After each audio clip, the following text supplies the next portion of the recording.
দর্শক স্বাগত জানাচ্ছি TVN24 নিউজ নেটওয়ার্কের নিয়মিত আয়োজন দি ভিউজ অনুষ্ঠানে। আপনাদের সাথে আছি আমি ইহসান জুয়েল। আমরা আজকে যে বিষয়টি নিয়ে কথা বলবো সেটি যারা বাড়ি কেনার কথা ভাবছেন, প্রথম বাড়ি হতে পারে কিংবা পরবর্তীতে ইনভেস্টমেন্ট প্রপার্টি থেকে শুরু করে অন্যান্য সম্পদ কেনার ক্ষেত্রে খুবই গুরুত্বপূর্ণ একটি বিষয় হলো লোন পাওয়া।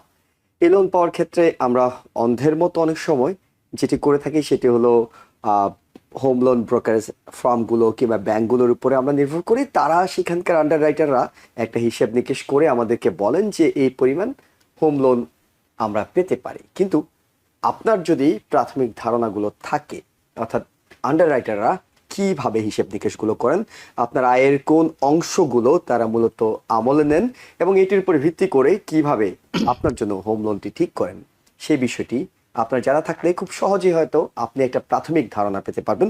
অবশ্যই কাজটি প্রফেশনালদের জন্য, যারা পেশাদার তাদের জন্যই এটি, কিন্তু আপনি একটা প্রাথমিক ধারণা নিয়ে আলোচনাটা এগিয়ে নিতে পারবেন। সেই লক্ষ্যেই আমরা আজকে যে বিষয়টি ঠিক করেছি সেটি হলো হোম লোন পাওয়ার গোপন চাবিকাঠি, আন্ডার রাইটারদের হিসাব নিকাশ বুঝুন। এবং এটি নিয়ে কথা বলতে আমরা আমন্ত্রণ জানিয়েছি একজন অভিজ্ঞ ব্যক্তিকে, যিনি গত কয়েক মাস ধরে নিয়মিত TVN24 এর শোগুলোতে এসে এই হোম লোন পাওয়ার বিষয়ে আপনাদেরকে নানা ধরনের তথ্য দিয়ে সহযোগিতা করছেন। আমরা আমন্ত্রণ জানিয়েছি হার্টল্যান্ড মর্গেজ কর্পের ডাইরেক্টর অফ সেলস আসিফ খানকে। আসিফ খান, আপনাকে স্বাগত জানাচ্ছি। আসসালামু আলাইকুম ভাইয়া। ওয়ালাইকুম আসসালাম। দর্শক, আপনারা সরাসরি প্রশ্ন করতে পারবেন। আমরা টেলিভিশনের স্ক্রিনে একটি নাম্বার দেখাচ্ছি, এই নাম্বারে টেলিফোন করে হোম লোন বিষয়ে যে কোনো প্রশ্ন করতে পারবেন। একই সঙ্গে অনুষ্ঠানটি TVN24 এর ফেসবুক পেজে সরাসরি সম্প্রচার হচ্ছে, সেখানেও কমেন্টসে গিয়ে আপনারা যে কোনো প্রশ্ন করতে পারবেন। আমরা চেষ্টা করব আমাদের অভিজ্ঞ অতিথির কাছ থেকে আপনাদের প্রশ্নের উত্তর খুঁজে দেওয়া। আসিফ খান, শুরুতে যে বিষয়টি আপনার কাছে বলতে চাই সেটি হলো যে সাধারণ মানুষের কাছে এই আয়ের হিসাব নিকাশটা অনেকটা ব্ল্যাক বক্স কিংবা একটা ধোঁয়াশার মতো কাজ করে। কিন্তু আপনারা যখন এই হিসাবটিকে আন্ডার রাইটাররা আমলে নেন, তখন তারা আসলে কিভাবে এই ইনকামটাকে ব্যাখ্যা করে থাকেন? The first thing we look at, আমরা যখনই কোনো লোন অ্যাপ্লিকেশন বা প্রি অ্যাপ্রুভের জন্য যে আসে তাকে আমরা দেখি লাস্ট 2 ইয়ারে কেমন ইনকাম করছে, কীভাবে কোন সোর্স থেকে ইনকামটা আসছে। ও যদি W2 ইনকাম করে, আমরা 2 বছর W2 দেখি, তো ওখান থেকে বলা যায় যে সে কি স্যালারিড বড়োয়ার ওর আওয়ারলি ইনকাম করে। সে যারা ধরেন ডাঙ্কিন ওরা কাজ করে তারা দেয় আওয়ারলি রেট $17 $18 কাজ করে, তখন আমরা কি করি কি 2 বছরের অ্যাভারেজ ধরে আমরা ইনকামটা বাইর করি। আর যারা যেমন কম্পিউটার ফিল্ডে আসে তাদের তো স্যালারি বেস, তারা 65,000 যদি স্যালারি পায়, আমরা 65,000 থেকেই কারেন্ট পেচেক থেকে আমরা দেখতে পারি যে ওর স্যালারিটা কত আসতেছে বাই উইকলি, ওইটাই আমরা ইনকাম ধরি। আর যারা সাব এমপ্লয়েড বরাবর, যারা উবার চালায়, তারপর ট্যাক্সি চালায়, তারা করে স্কেজুয়াল সি বলে একটা অংশ থাকে ট্যাক্সি টানে, ওটা নেট ইনকামটা ধরি, গ্রস ধরি না। ওইভাবে আমরা প্রথম পর্যায়ে উঠেই ধরি। ওকে, তো সেক্ষেত্রে W2 নিয়ে যারা আসে তাদের ক্ষেত্রে কি আপনারা শুধুমাত্র তাদের একদম ফিক্সড ইনকামটাই দেখেন, নাকি এর পাশাপাশি তাদের অন্য কোনো আয় থাকলে সেটাকেও আপনারা আমলে নেন? অফকোর্স এখন আমি দেখি কি দুই মানুষের এভরি হাউস হোল্ড দুইরকম কাজ করে, একটা থাকে হোম কেয়ার থাকে, একটা উবার করে। যারা হোম কেয়ারটা করে, যেমন হোম কেয়ারের একটা ভালো জিনিস, ওটা ফিক্স আওয়ার দেয়, যে 35 আওয়ার্স 40 আওয়ার্স, ওটা কি বা $20.65 বেশিরভাগই দেখি, ওটা আমরা ফিক্স ইনকাম ধরে নিই, কারণ ওটা ফ্লাকচুয়েট করে না প্রতি সপ্তাহে।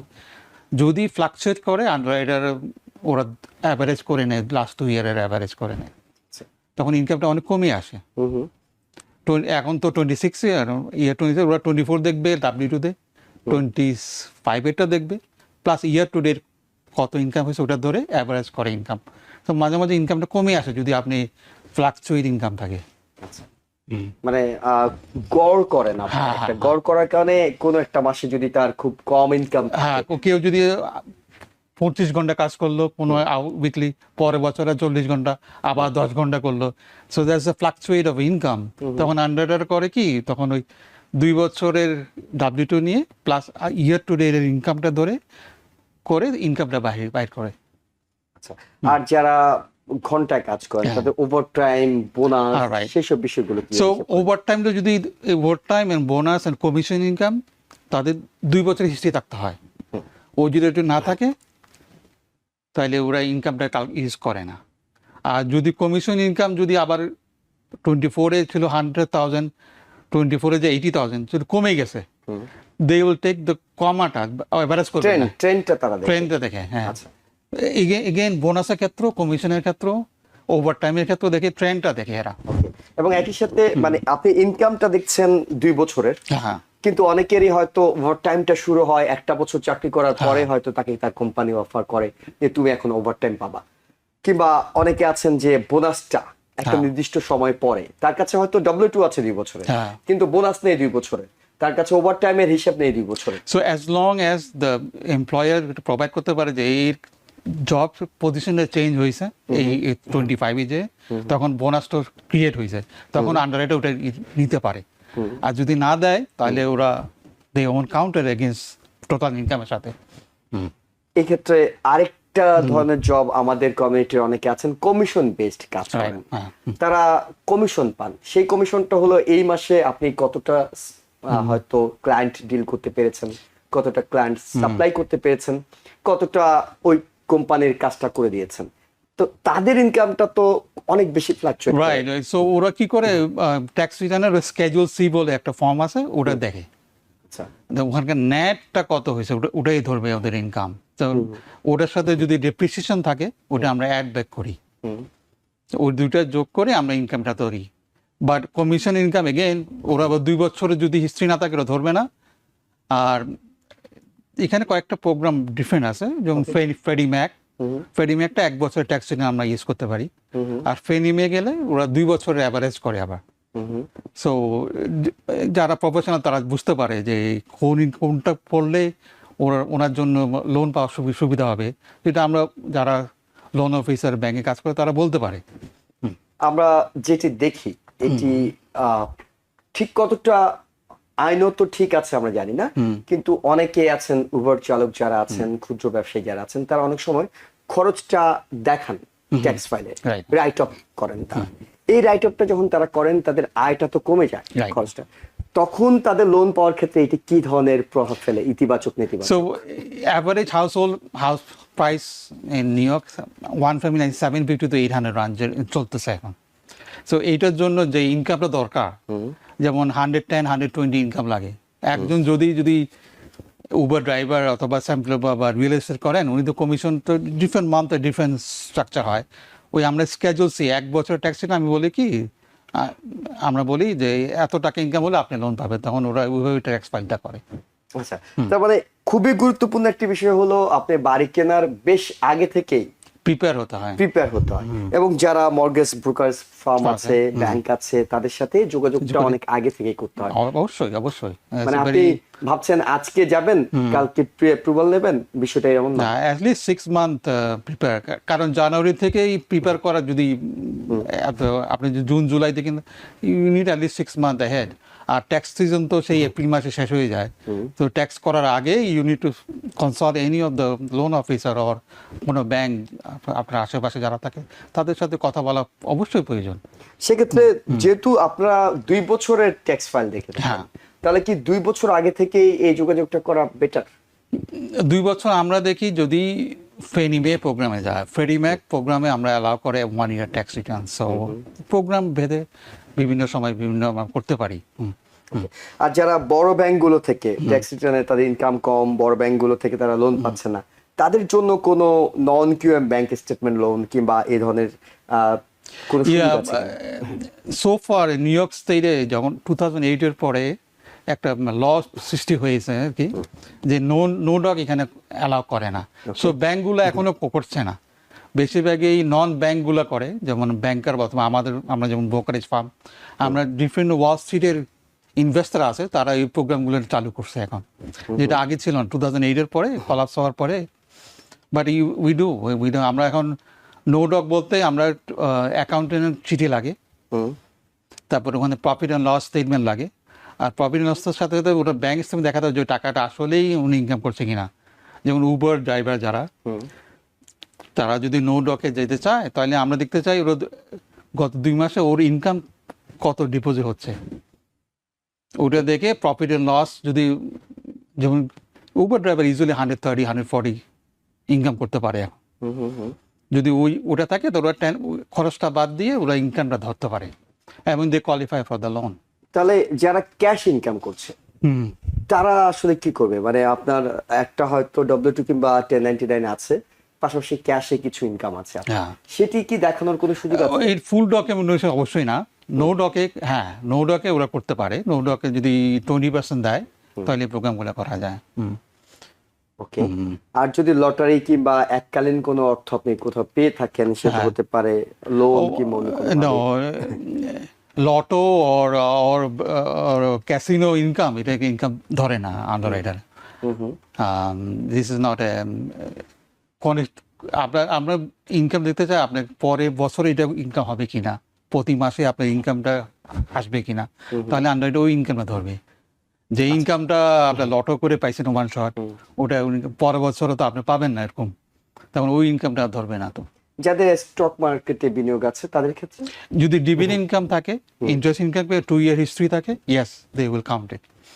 সো এইখানেও 2 বছরের হিস্ট্রি লাগবে। Right, so that dividend income, অনেকে স্টক আছে তো ডিভিডেন্ড ইনকাম থাকে, ওইটা পরে দেখতে যায় যে ওটা কন্টিনিউ করবে কিনা, ওই স্টকগুলো থাকবে কিনা, তখন আন্ডাররাইটার মেক এ জাজমেন্ট, তখন এটা ধরতে পারে। আপনি বলছিলেন যে বিভিন্ন কনভেনশনাল লোনের কথা হ্যাঁ। বারবার আমাদের আলোচনায় উঠে আসছে। এই কনভেনশনাল লোনগুলোর ক্ষেত্রে কোনটির ক্ষেত্রে ইনকামটাকে 1 বছর 2 বছরের পার্থক্যটা তো আমরা বুঝলাম, আর কোন কোন বিষয়টা গুরুত্ব দেওয়া হয়? আসলে এই আমাদের এই যে ফেনি ম্যাক আর ফ্রেডি ম্যাক আর এফএইচএ, আসলে এটা স্ট্রাকচার করা আছে সেই 1934 থেকে, 90 years old দ্যাট। আপনি জানেন কিনা যে কানাডা কিন্তু এটা স্ট্রাকচার নাই, তারা 30 year মর্গেজ অফার করতে পারে না। ইভেন ইউরোপিয়ান কান্ট্রিগুলো 30 year প্রোগ্রাম অ্যালাউ করে না, কারণ আমেরিকা একটা জিনিস যে সেকেন্ডারি মার্কেটটা, যেখান থেকে ওরা যে ফেনিমেক প্রেডং ওরা বন্ড ইস্যু করে টাকাটা দিচ্ছে ব্যাংকগুলোকে, ব্যাংক আমাদেরকে দিচ্ছে মর্গেজ ইস্যু করার জন্য। So there is a structure place. সো এই একমাত্র আমেরিকাতে আপনি পারেন 3% 5% ডান মধ্যে বাড়ি কিনতে পারতেছেন, যেটা পাশের দেশ কানাডাও পারা যায় না। আর যারা বিশেষ করে এখানকার মানে আমাদের কমিউনিটির অনেকে আছেন যারা লিগ্যাল বেসমেন্ট কিংবা তাদের বেসমেন্টটা ভাড়া দিয়ে থাকে, হ্যাঁ। এইটা কি তিনি মানে তার ইনকামে দেখাতে পারেন? So there is only one program called Fannie Mae and Freddie Mac, এটা বলে হোম রেডি হোম পসিবল নামে ওরা একটা প্রোগ্রাম ক্রিয়েট করছে। যদি আপনার কোনো রুমমেট থাকে, ও রুমমেটের ভাড়া যদি আপনি কালেক্ট করেন, ডকুমেন্টারি দেখতে পারেন, তাহলে ওরা অ্যালাউ করে ওই ইনকামটা। আর যদি আপনি কাউকে ভাড়া দিয়ে থাকেন বেসমেন্টে, ওই হোম রেডি হোম পসিবল যদি অ্যাপ্রেইজাল মেনশন করে that there was a rented place and there is income on that, only then ওই প্রোগ্রামটা অ্যালাউ করে। কিন্তু traditional agency loan, jumbo loan ওরা অ্যালাউ করে না। Only home ready and home possible নামে একটা প্রোগ্রাম আছে, ওটা অ্যালাউ করে। ওকে, অনেকগুলো বিষয় আমরা উঠে আসছি আপনার সাথে আলোচনায়। আমরা একটু জানতে চাই, আপনি বারবার আমাদের আলোচনায় যে বিষয়টি উঠে আসছে 2 বছরের এবং কোনো কোনো ক্ষেত্রে 1 বছরের ইনকাম আপনারা দেখছেন। কারো যদি চাকরিতে কোনো গ্যাপ থাকে, হ্যাঁ, সেক্ষেত্রে কি হয়? মানে তার হয়তো কোনো কারণে তিনি খুবই ভালো ইনকাম করেন, কিন্তু 2 বছরের মাঝখানে আপনি দেখলেন 3 মাস গ্যাপ আছে, কিংবা কেউ হয়তো চাকরি পরিবর্তন করেছেন, তো সেখানে একটা গ্যাপ আছে তার জন্য, তখন সেই ইনকামগুলোকে কিভাবে বিবেচনা করা হয়? যদি কারেন্ট জবে যদি গ্যাপ থাকে 1 মাস 2 মাস, তাকে ডকুমেন্টারি দেখাইতে হয় কেন অফ ছিল। যদি ফিজিক্যাল কোনো অবস্টাকেল থাকে, মেডিকেল কোনো রিজন থাকে, তাকে ডকুমেন্টারি করলে আন্ডাররাইটার উইল টেক দ্যাট। ওই ব্রেকটাকে ইনকাম না ধরে, যদি 2 মাস 12 মাসের জায়গায় 10 মাস কাজ করছেন, 2 মাসটা উনি বাদ দিয়ে 12 মাসের কত ইনকাম ওটা ধরবে। আর যদি উনি ইচ্ছাকৃতভাবে চাকরি ছেড়ে দেন, তাহলে ওটা কান করে না। দে হ্যাভ টু, ওই নতুন কাজের ক্ষেত্রে you have two wait a ইয়ার। ওকে, ও যদি কোনো কারণে চাকরি ছেড়ে দেয় নিজের ইচ্ছা মতো, and then you have to wait another year to qualify for the income, that portion of the income. আর যদি কাউকে চাকরিচ্যুত করা হয়? So চাকরি যদি করা হয় and you have to 1 মাস বা 2 মাস, underwriter will accept that, but if it's more than 2-3 months, they don't count it, but ওইটার জন্য আরো 1 বছর টোটাল ইনকাম হতে হবে।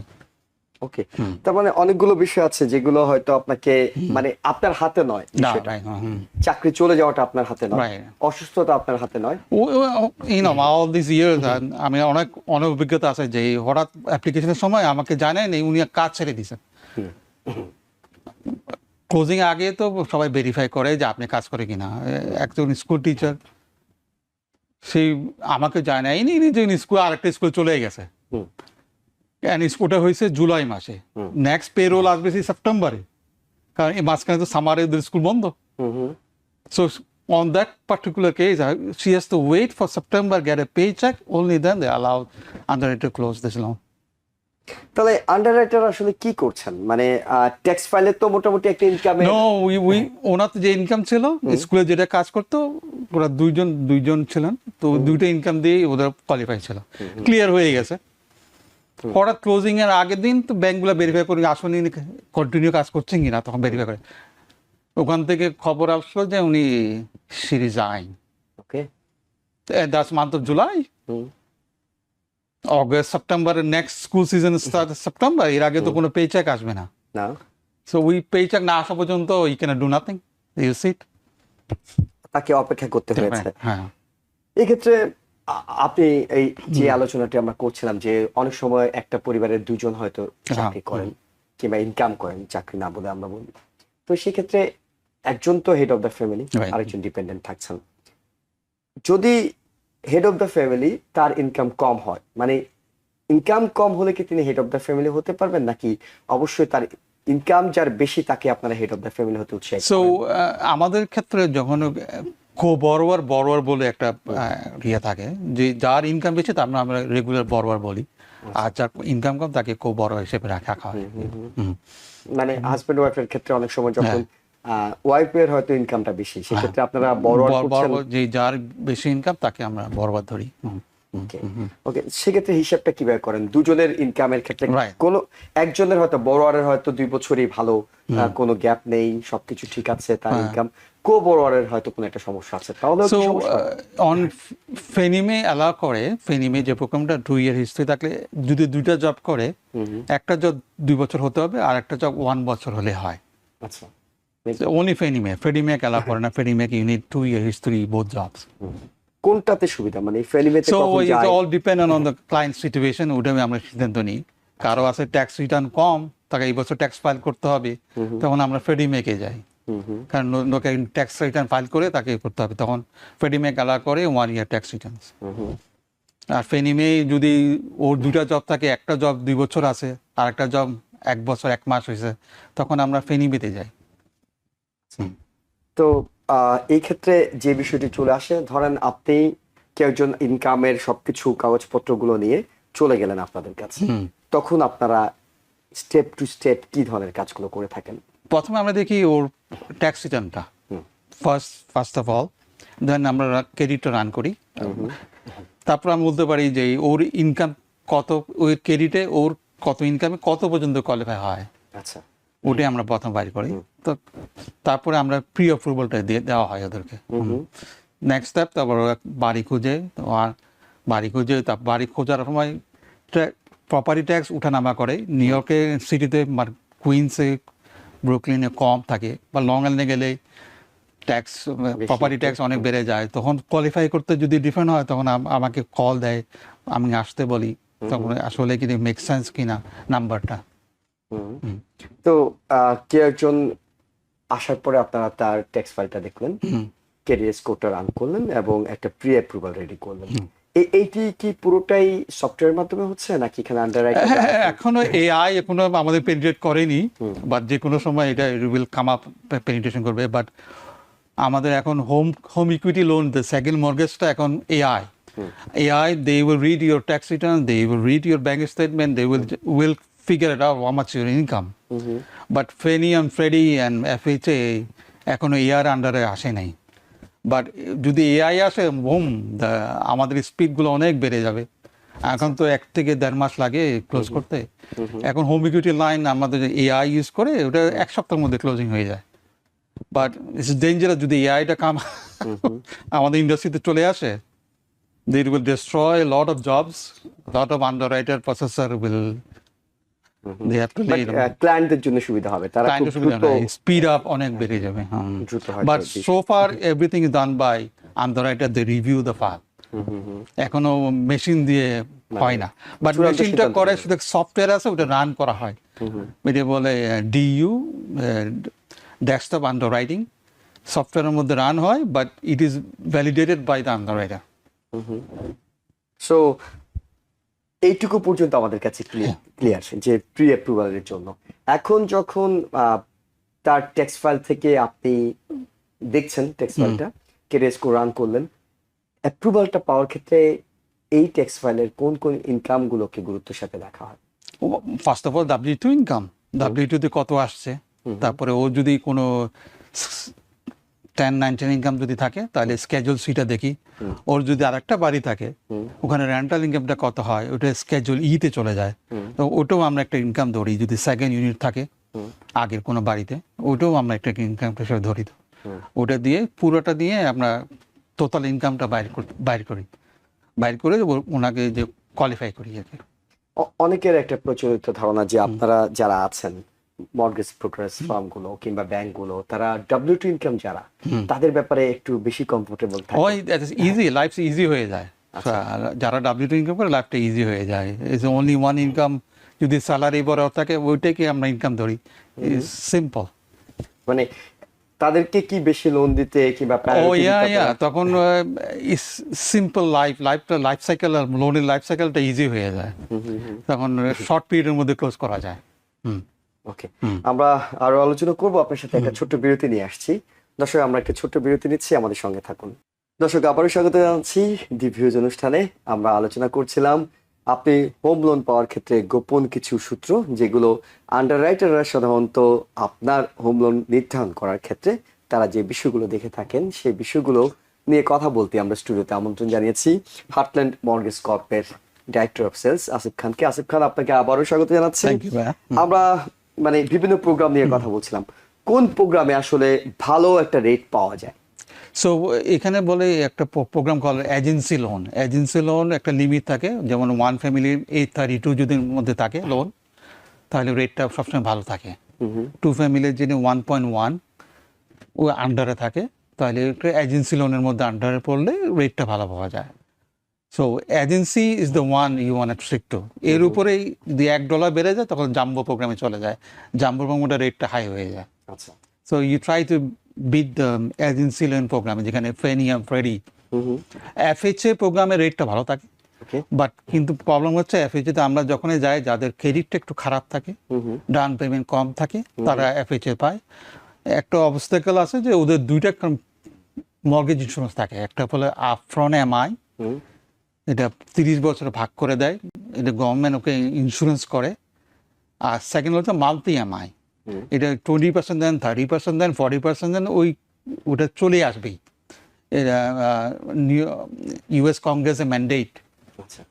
হ্যাঁ, সো আমরা যখনই যাই, যারা কম ডাউন পেমেন্ট দেয় আর যাদের ক্রেডিট স্কোর অন্যান্য কনভেনশনালের যদি 720 বা 740 লাগে, ওখানে 640 পর্যন্ত যাওয়া যায় FHA প্রোগ্রামে। সেই জন্য আমরা যাই FHA প্রোগ্রামে। কারণ যাদের ক্রেডিট স্কোর ভালো আছে, then we go to agency loan, Freddie and Fannie. Again ওই যেটাই বলছিলাম যে ওনার 1 বছর ট্যাক্স গুলো চলে গেলে ওটা ফ্রেডি ম্যাক, যারা 2 বছরের ট্যাক্স তারা ফেনি ম্যাক, ফেনি ম্যাকের কাছে যাবে, ফেনি ম্যাক লোন প্রোগ্রামে যাবে। সো এজেন্সি প্রোগ্রামটা হলো সবচেয়ে বেস্ট। এটার জন্য ভালো একটা ক্রেডিট স্কোর দরকার হয়। 740 এন্ড আপ। ওকে, এবং এই 740 ক্রেডিট স্কোরটা আপনারা লাস্ট কয় মাসে দেখেন, নাকি এটিও আমরা একবারই রান করি, আর রান করা হয় না, ওটা ভ্যালিড থাকে 3 মাস, 90 ডেজ। সো সবশেষ 90 ডেজে যদি এই ধরনের একটা ক্রেডিট স্কোর রাখা যায়, তাহলে সেক্ষেত্রে বেটার রেট। তাহলে ওই সময়টাতে ধরেন কারো একজনের ক্রেডিট স্কোর মোটামুটি 600 এর উপরে, 700 এর নিচে, বাট উনি মনে করছেন যে আমাকে এমন 740 করতে হবে এই 3 মাসে, তার জন্য আপনাদের টিপস গুলো কি থাকে? সো তখন আমি বলে দিই, আমি তখন ক্রেডিট স্কোর, ক্রেডিট রিপোর্ট দেখলে বুঝতে পারি কি কি কারণে ওর ক্রেডিট স্কোরটা কম্পারেবলি কম। Last conversation we had, last বার আমি বলে দিয়েছি যদি 30% ক্রেডিট 30% কম থাকে, স্কোরটা বাড়ে। তাই আমি বলে দিই যে আপনার এই ক্রেডিট স্কোরটা আপনি আছে 8,000, আপনি 6,000 টাকা তুলে রাখছেন, এটা যদি 3,000 নিচে নিয়ে আসেন, পে করে দেন, next month it will go up, will score up হয়ে যাবে। এবং it happen all the time. এবং আমরা ক্রেডিট কর্মা নিয়ে কথা বলছিলাম তখন, যে রেগুলার যদি কেউ একজন দেখতে চান যে তার ক্রেডিট স্কোরটা বাড়ছে কিংবা কমে যাচ্ছে কিনা, তখন এই ক্রেডিট কর্মা অ্যাপসটা হেল্প করে। নট অনলি অ্যাপস হেল্প করে না, আপনার কোনো যদি ভুল থাকে, আপনার ক্রেডিটে আপনি বলতেছেন যে এটা আমার না, এখানে আমাকে রিপোর্ট করতেছে, তখন আপনি ডিসপিউট করতে পারেন অটোমেটিক্যালি অন দ্য অ্যাপস, যেটা অন্য কোনো করা যায় না। এটা হচ্ছে ফ্রি ওটা তো ওই ক্রেডিট কার্ডের অ্যাপসেই করতে হবে আপনাকে, নাকি ক্রেডিট কর্মাতে অ্যাপসে অটোমেটিক্যালি ওখানে ডিসপিউট করা যায়। আপনাকে কেউ যদি জাজমেন্ট ওখানে দিয়ে থাকে, কেউ কালেকশন অ্যাকাউন্ট দিয়ে থাকে, easy to dispute, this is not mine. অনেকে হয়তো আমাদের এই বিষয়টি খেয়াল করি না, সেটা হলো যে আপনার ক্রেডিট স্কোরটা কিন্তু আরো নানা কারণে ডাউন হতে পারে। অর্থাৎ এমন কোনো আপনার হয়তো কোনো একটা আপনার কাছে অনেক টাকা পায়, হ্যাঁ, আপনি হয়তো পরিশোধ করেন, এটি আপনি মনে করছেন এটি তো আমার ক্রেডিট কার্ডের সাথে কোনো সম্পর্ক। বেশিরভাগ আমি দেখি কি, যখন বাঙালিরা আমি দেখি যে এক জায়গা থেকে আরেক জায়গায় যখন যায়, ইন্টারনেটের বিলগুলা ট্রান্সফার করে না, তখন বিলগুলো আসে পরে আগের অ্যাড্রেসে। উনি জানেন না উনি কেবলের বিল পড়ে আছে 100 টাকা 200 টাকা, হি ডাজন্ট ইভেন নো, বিল তো আগের অ্যাড্রেসেই চলে আসতেছিল।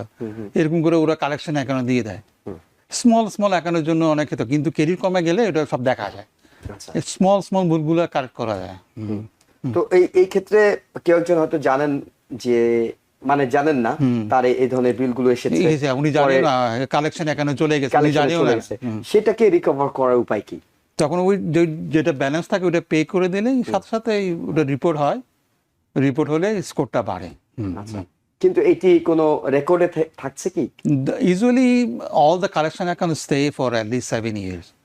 যে কোনো একটা কাজ হয়, ইট স্টে 7 ইয়ার্স, অটোমেটিক্যালি 7 ইয়ার পর অটোমেটিক্যালি মুভ হয়ে যায়, এটা ইরেজ হয়ে যায়। কি আপনারা যারা আন্ডাররাইটাররা তার জন্য অ্যাপ্রুভাল প্রস্তুত করছে, তারা কি দেখে যে তিনি তো একটা বিল দেননি, এই ধরনের আটকে রেখেছিলেন, এটা কি কোনো প্রত্যেকটা কনভেনশনাল এফএইচএ আমরা 1 ইয়ার অ্যাক্টিভিটিটা দেখতে চাই, ও 1 ইয়ারের মধ্যে কোনো লেট পেমেন্ট আছে কিনা, এর আগেরটা এত গুরুত্ব দেওয়া হয় না। তার মানে খুবই গুরুত্বপূর্ণ, যারা বাড়ি কিনতে চান তাদেরকে রেগুলারিটিস এর মধ্যে থাকা, ভালো একটা লোন পেতে হলে, মানে আপনি যদি কোনো ফাইনান্সিয়াল ইরেগুলারিটিস থাকে, তাহলে সেটি অবশ্যই আপনার ভালো লোন পাওয়ার ক্ষেত্রে অবশ্যই ইমপ্যাক্ট করবে, অবশ্যই রেটে ইমপ্যাক্ট করে। জি, ইন্টারেস্ট রেটটা নিয়ে আমরা একটু কথা বলতে চাই। ইন্টারেস্ট রেটের সাথে আপনাদের এই লোনের রেটের কোনো মানে সম্পর্ক আছে কিনা? অবশ্যই, ইট ফ্লাকচুয়েট এভরিডে। এটা তো আমাদের এটা অ্যাসোসিয়েটেড উইথ 10 ইয়ার ট্রেজারি, যেটা ইউএস বন্ড 10 ইয়ার ট্রেজারির সাথে আমাদের রেটটা খুবই জড়িত। ওটা যদি বাড়ে আমরা রেট বেড়ে যায়।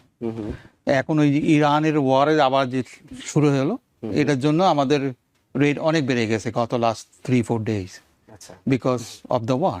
10 ইয়ার ট্রেজারি অনেক বেড়ে যাচ্ছে। তারা এখন ওই ব্যাক ইন ফেব্রুয়ারি আমাদের রেট ছিল 5.875, যখন যুদ্ধ শুরু হলো আস্তে আস্তে আস্তে 6.75 হিট করছে। এখন আবার একটু ওই যুদ্ধটা কমে নেওয়াতে আবার 6.125 নেমে আসছে, এখন আবার শুরু করছে, আবার বেড়ে যাচ্ছে। So it's fluctuate every day depending on মার্কেটের। ওরা বন্ড মার্কেটটা এমনই একটা জিনিস যেটা ওরা কি মার্কেটে ইনফ্লেশনারি হবে কিনা, জিনিসপত্রের দাম বাড়বে কিনা, জিনিসপত্রের দাম বাড়লে federal government increase the rate, ওই ইনক্রিজের জন্যই ওরা ফ্লাকচুয়েট হয় এভরিডে। আসলে কি এটা ট্যাক্স রেট বাড়াই দেবে কিনা নেক্সট মিটিংয়ে, ওটার সিদ্ধান্ত নেওয়ার জন্যই মার্কেটটা উঠানামা করতেছে প্রতিদিনই। আমাদের একদিক দিনে সকালে এক রেট, দুপুরে এক রেট, বিকেলে আরেক রেট হয়ে যায়, because of the bond market fluctuate. Okay, যদি এমনটা হয় যে এখন 6.75 কেউ একজন কিনলেন, আপনাদের কাছ থেকে একটা অ্যাপ্রুভাল নিলেন, এবং পরবর্তীতে আরো 3 মাস 4 মাস কিংবা 6 মাস পরে সেটি 6.1 কিংবা 5.9 কিছুতে নেমে আসলেন, তখন তিনি এটি ব্যালেন্সটা কিভাবে করবেন? একবার তো ক্লোজ হয়ে গেলেই তো আর ইউ ক্যান ডু নাথিং, তখন ওনাকে রিফাইন্যান্স করতে হবে। তখন আরেক প্রসেস শুরু হয়ে যায়, ইজ এ রিফাইন্যান্স সময়। সেটির জন্য বাড়তি কোনো কস্ট? নিউ ইয়র্কে তো একটা, নিউ ইয়র্ক সিটির একটাই প্রবলেম হয় যে মর্গেজ ট্যাক্স দিতে হয় প্রতিবারই, যখন লোন নেন একটা ট্যাক্স দিতে হয়।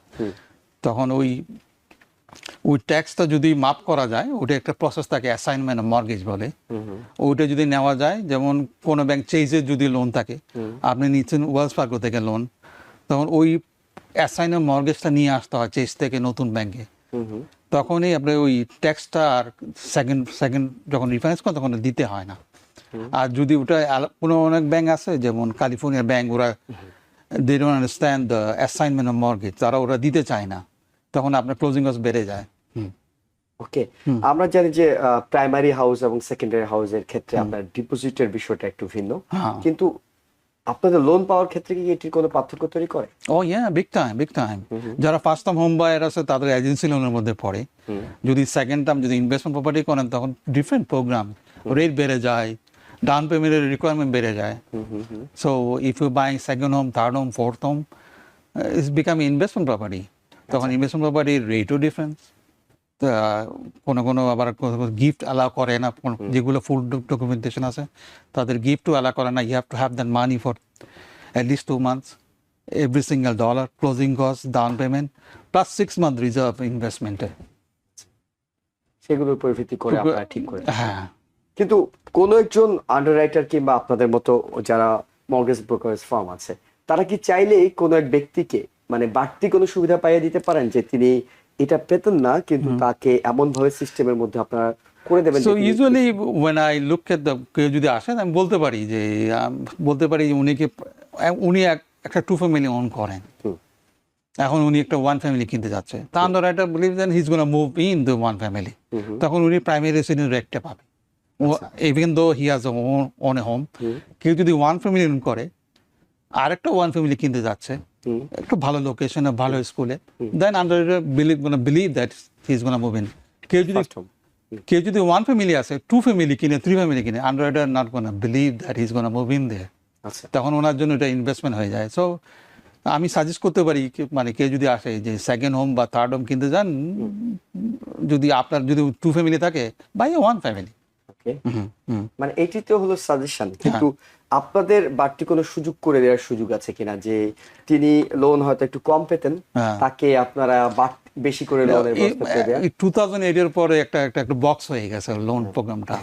আপনার 4,000 টাকা যদি মর্গেজ পেমেন্ট আছে, you have to have double income 8,000। এখন আর ওই বাঁ দিকে ডান দিকে যাওয়ার কোনো উপায় নেই, is everything in the box. Fannie and Freddie একটা গাইডলাইন দেওয়া আছে, ওই গাইডলাইন যদি পড়ে তাহলে আপনি লোন পাবেন। ওকে, আমরা যদি হিসাব করি একটু দর্শকদের বোঝার সুবিধার্থে, যে আপনি হয়তো 800,000-এ একটা বাড়ি কেনার পরিকল্পনা করছেন, সেক্ষেত্রে আপনার মর্গেজ, অবশ্যই মর্গেজের ডাবল ইনকাম থাকতে হবে, কিন্তু মর্গেজটা 30 বছরে আপনি ভাগ করে দিচ্ছেন, সেটি কিভাবে করবেন? আমরা তো যদি প্রথমে প্রিন্সিপাল ইন্টারেস্ট যে পোর্শনটা থাকে, ওনার যদি 800,000 এর বাড়ির দাম, উনি 100,000 দিল, 700,000 লোন নিলেন। 700,000 যদি 6.5 রেটে কত পেমেন্ট আসবে বাইর করি, প্লাস ওনার ট্যাক্স থাকবে, ইন্স্যুরেন্স থাকবে, ওই দুইটা যোগ করে সব যদি 4,500 হলো, এখন 4,500-এর ওনার ইনকাম হতে হবে ডাবল, 9,000। হাজব্যান্ড ওয়াইফ দুজনে মিলে যদি 9,000 করেন, then we qualify for the loan. এই ডাবল যে ইনকামটা দেখছেন, এটি কি শুধুমাত্র W2 ইনকাম দেখছেন, নাকি এর পাশাপাশি তার ছোটখাটো ব্যবসা, তার freelancing, everything whatever he present me on the tax returns? ওনার যদি এখন করে, অনেকে দেখেছি যে যাদের ইয়েলো ট্যাক্সি আছে তারা ওটা ভাড়া দিয়ে দেয়, নিজে উবার চালায়, তো ওটার একটা ব্যবসা ইনকাম হয়, ওটার বিজনেস ট্যাক্স রিটার্নটা আলাদা।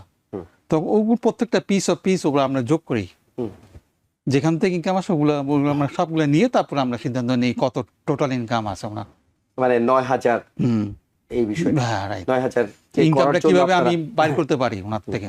আর যদি দেখা গেল যে তার এই ইনকামটা নেই, সেক্ষেত্রে তিনি কি লোনটা পাচ্ছেন না? নো, তখন আই সাজেস্ট তখন 20% নো ইনকামে যাওয়ার ইয়েটা দেখি। মানে 20% ডাউন পেমেন্ট দিয়ে নো ইনকামে যাবে, সেটি একটু ওয়ে হতে পারে। অর্থাৎ দুটো ওয়ে, একটা হলো আপনার ইনকামটা অনেক ভালো আছে, সো মর্গেজ পাওয়ার দেওয়ার ক্ষেত্রে আপনাকে নিয়ে অন্য কোনো পরিকল্পনা যেতে হয় না, আপনি ডাউন পেমেন্টটা 3% দিয়েও করতে পারছেন।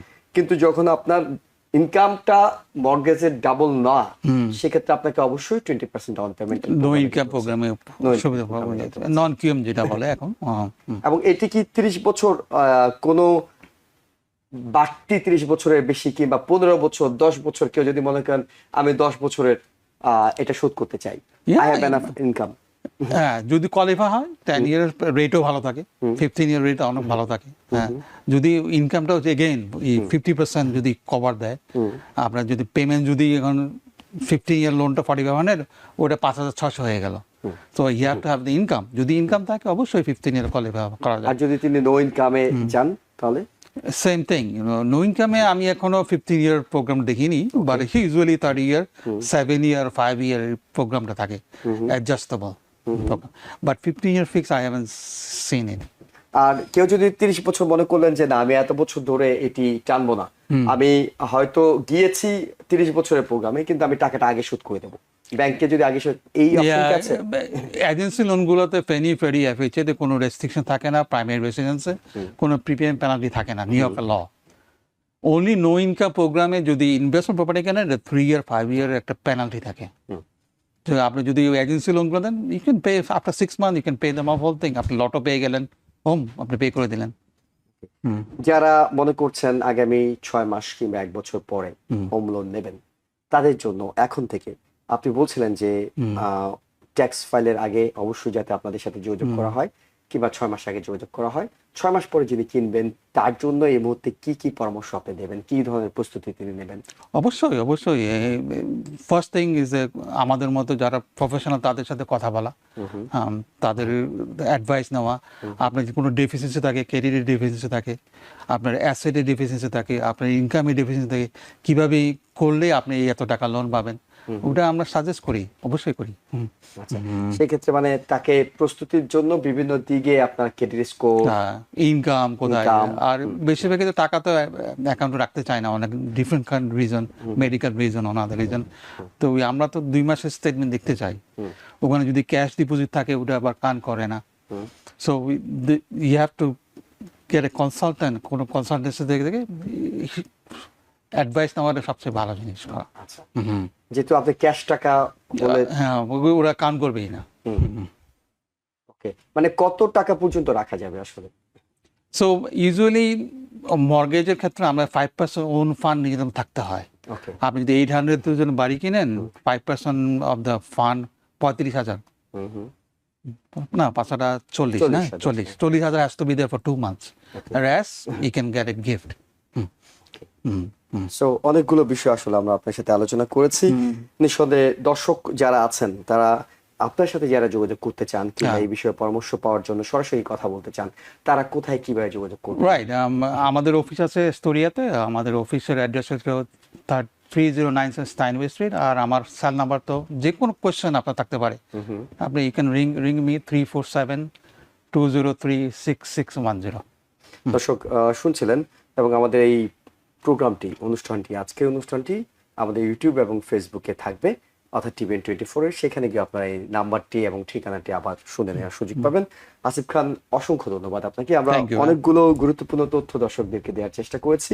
মূলত দর্শকরা এগুলো অবশ্যই আমরা আজকে যেটি বলেছি সেটি কোনো আইনি পরামর্শ কিংবা কোনো লিগাল সাজেশন আপনাদের জন্য নয়, এটি শুধুমাত্র তথ্য হিসেবে আমরা আপনাদেরকে দিয়েছি। আপনি এই বিষয়ে সিদ্ধান্তগুলো নেবেন অবশ্যই একজন প্রফেশনাল লোন অফিসার, ব্যাংকের যারা লোন দিয়ে থাকেন তাদের সাথে, কিংবা মর্গেজ ব্রোকারেজ ফার্ম যারা আছে তাদের সাথে কথা বলে আপনি সিদ্ধান্ত নেবেন। আসিফ খান তেমনই একজন, তিনি আজকে আমাদের স্টুডিওতে এসে সময় দেওয়ার জন্য আপনাকে আরেকবার ধন্যবাদ জানাচ্ছি। দর্শক যারা এতক্ষণ দেখছিলেন সবাইকে ধন্যবাদ জানিয়ে শেষ করছি। ভালো থাকবেন। TVN24 টেলিভিশন দেখতে আজই কল করুন 7187776556। লগ ইন করুন www.totalcablebd.com। নিউ ইয়র্ক থেকে সম্প্রচারিত TVN24 টেলিভিশন বিশ্বজুড়ে বাঙালির কণ্ঠস্বর।